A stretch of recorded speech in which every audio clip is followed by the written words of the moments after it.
Ce chapitre remise à l'escompte des effets de commerce fait partie du thème outils mathématiques pour les BTS tertiaires.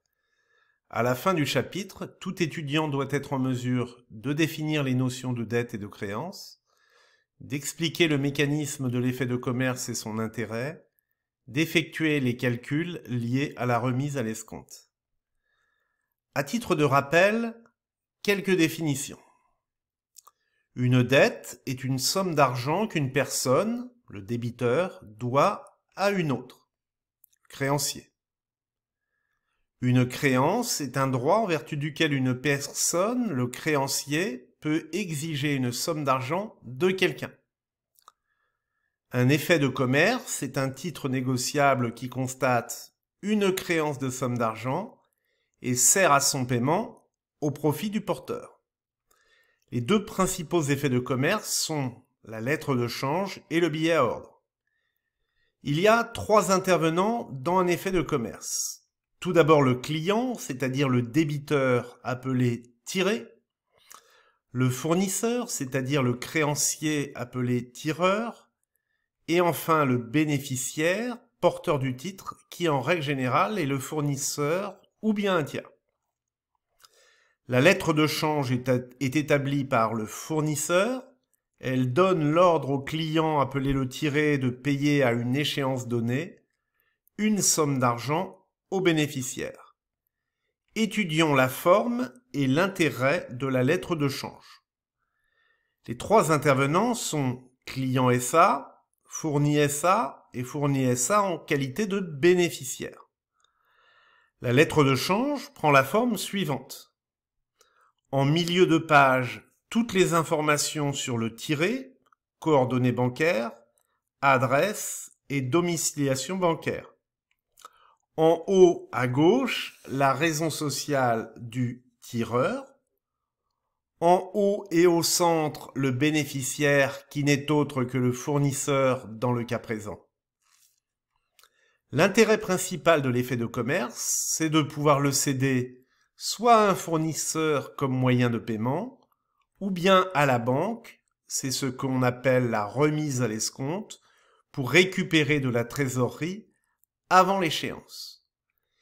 Étudions maintenant la remise à l'escompte et commençons par quelques remarques. L'escompte d'un effet de commerce est un moyen pour un tireur, c'est-à-dire un fournisseur, d'obtenir de sa banque l'argent de la créance avant la date d'échéance. La banque, elle, qui avance l'argent, se rémunère via des agios composés d'une part de l'escompte, les intérêts simples, et d'autre part d'une commission d'intervention souvent forfaitaire, elle-même soumise à un taux de TVA de 20%.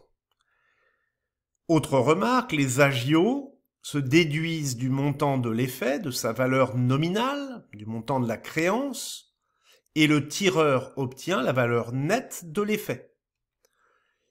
Il existe différentes règles de calcul pour la durée, mais en général, la durée en nombre de jours prend en compte la date de l'effet, la date de valeur du versement net, plus un jour de banque.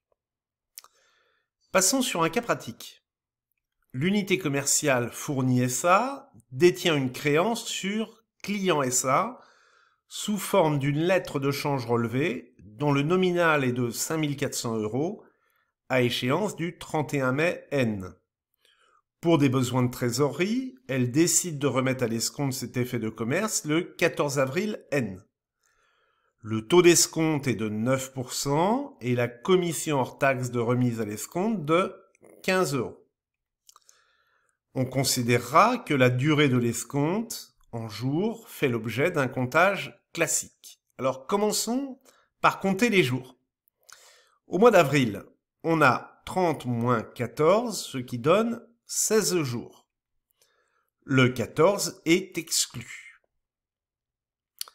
En mai, il y a 31 jours et le 31 est inclus.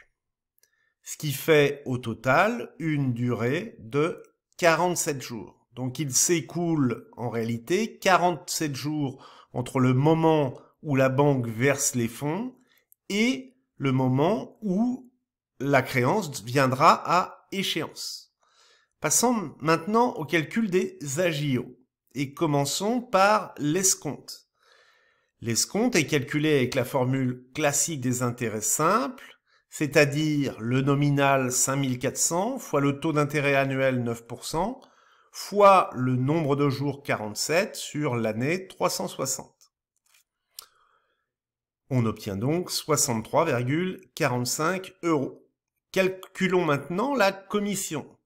Donc la commission est égale au montant hors taxe de 15 €, majoré de la TVA de 20%, ce qui nous fait un total de 18 € TTC. Et un total d'agio de 81,45 €. Calculons enfin la valeur nette de l'effet de commerce, ce que va recevoir le fournisseur de sa banque. La valeur nette est égale à la valeur nominale de la créance moins les agios prélevés par la banque, c'est-à-dire 5 400 € moins 81,45 €, à savoir 5 318,55 €. Bon courage pour le traitement des activités. Les notions, une fois comprises, ne posent pas de difficultés dans les cas pratiques.